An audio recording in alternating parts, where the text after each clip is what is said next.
अपने भाई का बदला लेने के लिए वह 2 बैग मगरमच्छों के साथ दोपहर के समय पुल पर पहुंची, क्योंकि पुल उसके भाई को तंग करने वाले गुंडों से भरा हुआ था। जैसे ही उसने अपना हाथ छोड़ा, अनगिनत मगरमच्छ नदी में दौड़ते जंगली घोड़ों की तरह पुल की ओर भाग पड़े। गुंडे किनारे की ओर भागने लगे। वे गर्म तवे पर चींटियों की तरह घबराए हुए थे, लेकिन उनकी रफ्तार मगरमच्छों की रफ्तार के सामने कुछ भी नहीं थी। जब गुंडों के शरीर से मांस का टुकड़ा गिरता दिखा, तो लड़की के चेहरे पर लंबे समय से इंतजार की हुई मुस्कान आ गई। उसका नाम बुधवार है। उसका सबसे बड़ा शौक है अपने भाई के लिए बदला लेना। जब वह किसी को छूती है, तो वह उसके अतीत या भविष्य को महसूस कर सकती है।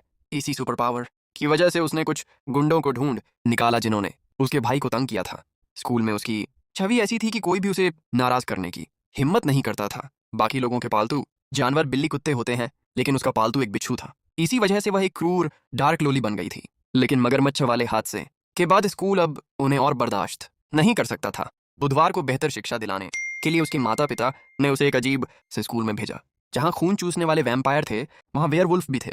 यहाँ के छात्र सामान्य इंसान नहीं थे। माता पिता जब स्कूल से जा रहे थे, तो वे जानबूझकर बुधवार पर नजर रखने के लिए कटी हुई चलती हाथ छोड़ गए।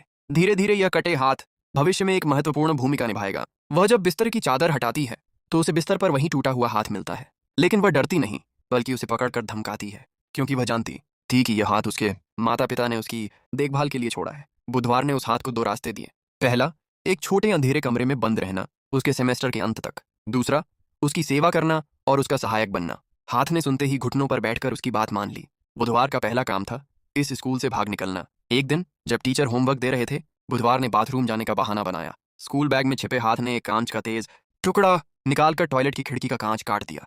फिर वह चुपचाप बालकनी पर गई और पाइप पकड़कर पहली मंजिल तक फिसल गई। लेकिन जैसे ही उसने पीछे मुड़कर देखा, वह अचानक एक फल बेचने वाले किसान से टकरा गई। अगले ही पल बुधवार की भविष्य देखने की शक्ति जाग उठी। उसे पता चला कि कुछ ही मिनटों बाद इस फल किसान का एक भयानक एक्सीडेंट होगा और उसकी मौत हो जाएगी। दया के चलते बुधवार ने उसे तुरंत यहाँ से जाने को कहा, लेकिन किसान ने उसकी बात पर भरोसा नहीं किया। बुधवार वहां से चली गई और एक कैफे में आराम करने पहुंची।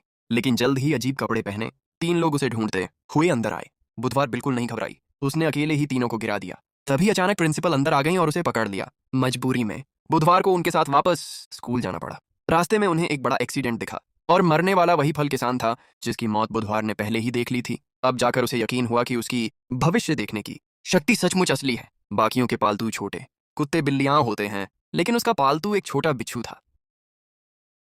क्लासमेट्स उसे अजीब समझते थे। एक दिन उसने अपने पालतू को भी गलती से मार दिया। इसी दुख ने उसे ठंडी निर्दयी डार्क लड़की बना दिया। एक दिन स्कूल में सालाना नाव दौड़ प्रतियोगिता थी। सीगल टीम को सबक सिखाने के लिए बुधवार ने बिल्ली की ड्रेस पहनकर किटन टीम ज्वाइन कर ली। स्टार्ट होते ही सभी टीमें तेजी से झील की ओर दौड़ी। थोड़ी ही देर बाद सीगल टीम ने एक जलपरी को बचाकर प्रतियोगिता में दखल देना शुरू कर दिया। जलपरी ने पानी से नावों को पीछे धकेल कर कई टीमों को बाहर कर दिया।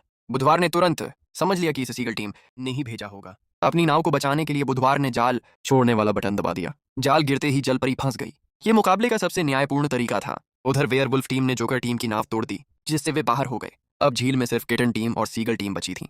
बुधवार ने अपनी नाव का लंबा कांटा खोल दिया। तभी फांसी हुई जलपरी खुद को छुड़ाकर फिर से हमला करने लगी। नाव को धक्का देते देखकर बुधवार पानी में कूद गई। वह तेजी से तैरकर जलपरी के पास पहुंची और उसे एक मुक्के में धराशायी कर दिया। अब सीगल टीम की रक्षा खत्म हो चुकी थी। किटन टीम ने उनकी नाव के पास जाकर अपने लंबे कांटे से उनकी नाव में छेद कर दिया। सीगल टीम की नाव आगे बढ़ना बंद हो गई। अंत में बुधवार की वजह से किटन टीम ने इस नाव दौड़ की चैंपियनशिप जीत ली और सीगल टीम को करारा जवाब